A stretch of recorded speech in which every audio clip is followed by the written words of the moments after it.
Good morning class. Open your life skills and value education book, lesson number 7, know your mother's love. इस lesson में हमने previous video class में क्या read किया था? ये जो चैप्टर का नाम है नो योर मदर्स लव, अपनी मदर के लव को जाने, इसके लिए हमने कुछ चीज़ें पढ़ी थी कि जो मदर का लव है वो इतना इम्पोर्टेंट क्यों है, उसकी क्या वैल्यू है, और हमें अनकंडीशनली जो हमारी मदर लव करती है उसके लिए हमारी क्या रिस्पॉन्सिबिलिटी बनती है कि हम अपनी मदर के लिए क्या करें, क्योंकि जो हमारी मदर हमसे लव करती है उसको पे तो किया ही नहीं जा सकता, उसको मतलब वो प्राइसलेस है, आप उसको रीपे नहीं कर सकते, ठीक है, उसकी कीमत नहीं चुका सकते कभी भी। जो आपकी मदर आपको प्यार करती है, ठीक है, उसकी कोई कीमत नहीं है तो आप उसकी कीमत कभी नहीं चुका सकते। तो आप क्या कर सकते हैं, आप उनकी हेल्प कर सकते हैं, उनको खुश रख सकते हैं। अगर कभी वो बीमार पड़ती हैं तो जैसे वो आपका ध्यान रखती हैं वैसे ही आप उनका ध्यान रखिए। आप उनकी घर के कामों में हेल्प कर सकते हैं जिससे उनका थोड़ा काम का बर्डन कम हो जाए। तो ये कुछ चीज़ें जिनसे आप अपनी मदर को खुश रख सकते हैं या उनकी हेल्प कर सकते हैं, ठीक है।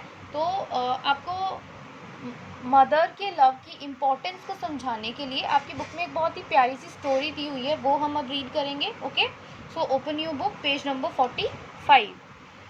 Let's read the story now. There lived a couple in a town. एक टाउन में एक कपल रहता था. दे हैड नो चिल्ड्रन, और उनके कोई भी बच्चे नहीं थे.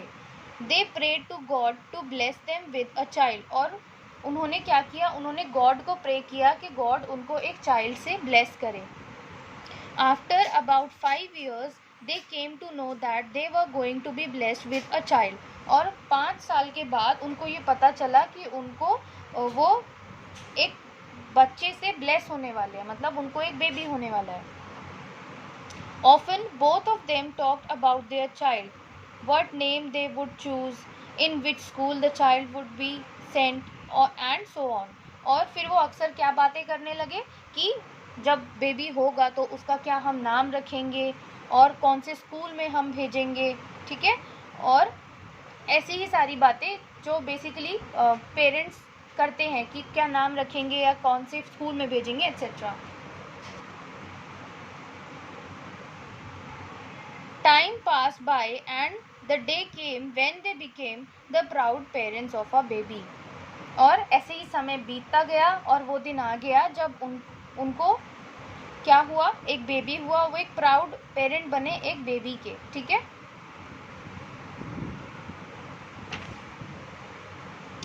The auspicious day came and the lady delivered a baby. और वो auspicious day आया और उस लेडी ने एक बेबी को डिलीवर किया. When the nurse showed the baby to the mother, she became very happy to see the beautiful face of the baby. The baby was wrapped in a sheet. और जब जो nurse थी उन्होंने जब उनकी mother को baby को दिखाया तो बेबी को देखकर के वो बहुत ज़्यादा खुश हो गई, क्योंकि बेबी एक बेड जो शीट होती है, चादर थी, उसमें उसको लपेटा हुआ था. The happiness of the mother vanished when she removed the sheet. और जो माँ बनी थी नई नई, उनकी वो खुशी पूरी तरह से एकदम ख़त्म हो गई जब उन्होंने वो जिस शीट में, जिस चादर में उस बच्चे को लपेटा हुआ था, उस शीट को हटाया. The baby was born without years. जो बेबी था वो बिना कानों के पैदा हुआ था, मतलब उस बेबी के कान नहीं थे. The couple was shocked and could not utter anything. और फिर वो कपल दोनों बहुत शॉक हो गए और वो कुछ नहीं कर पा रहे थे इस चीज़ के लिए. So there family doctor suggested them that nothing could be done at this stage. और उनके फैमिली डॉक्टर ने उनको क्या सजेस्ट किया कि इस स्टेज पर कुछ भी नहीं किया जा सकता, मतलब ये बेबी इतना छोटा है कि अभी कुछ भी नहीं किया जा सकता. The disappointed couple return to their home. और फिर जो वो डिसअपॉइंटेड कपल अपने घर वापस आ गए. The baby grew up and started going to school. और फिर वो जो बेबी था वो बड़ा हुआ और स्कूल जाने लगा. One day when he rush home from the school and threw himself into his mother's arm, the mother could presume that her son's life was going to be miserable. और एक दिन जब वो स्कूल से आया और उसने वो बेबी जल्दी जल्दी स्कूल से घर आया और जाकर अपनी मदर की गोद में चला गया।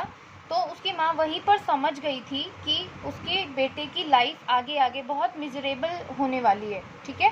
मतलब आगे जो उनका बेबी है उसको कुछ ना कुछ प्रॉब्लम आगे फेस करनी पड़ेगी, क्योंकि स्कूल से वो घर एकदम से रश में करते हुए आया, ठीक है, जल्दी जल्दी आया और आके सीधा अपनी मम्मी की गोद में चला गया। तो उससे उसकी मम्मी समझ गई कि स्कूल में उसके जो क्लासमेट्स होंगे उन्होंने उसको चिढ़ाया होगा या किसी ने कुछ टीज़ किया होगा। तो इस तरह से उनको आइडिया हो गया था कि इनके बेटे की लाइफ आगे बहुत मिजरेबल होने वाली है।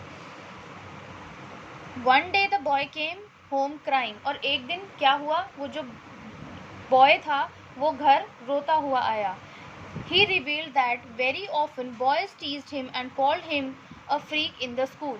उसने क्या बताया कि अक्सर जो स्कूल में लड़के हैं वो उसको चिढ़ाते हैं।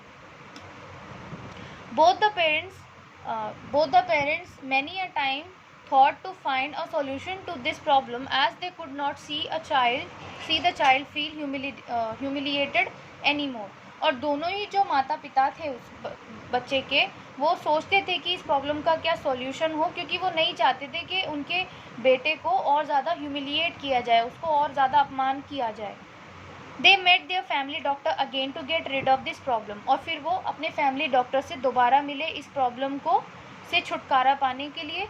Only one solution the doctor could find was crafting of a pair of outer ears if they could be प्रोक्यूर्ड।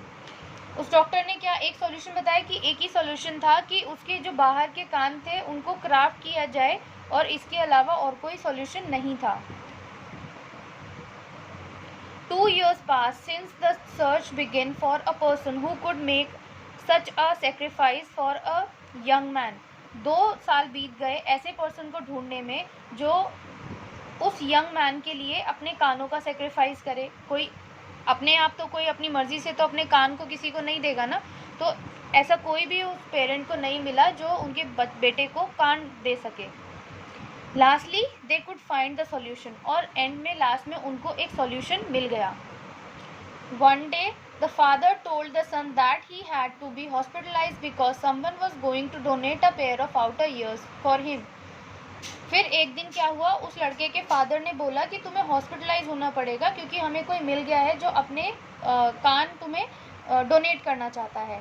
When the son wanted to know the person who was giving his ears, the father told him that the person had requested him to keep it a secret.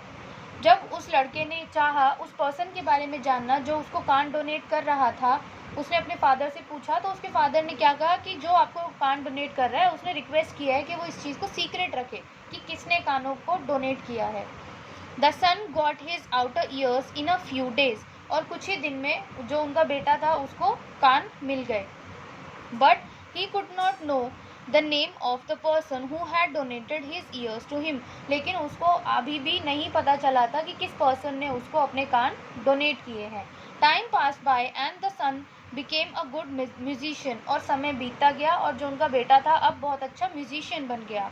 One day his mother died of a severe disease, और एक दिन उसकी माँ जो थी उनकी death हो जाती है, मृत्यु हो जाती है एक खतरनाक बीमारी से।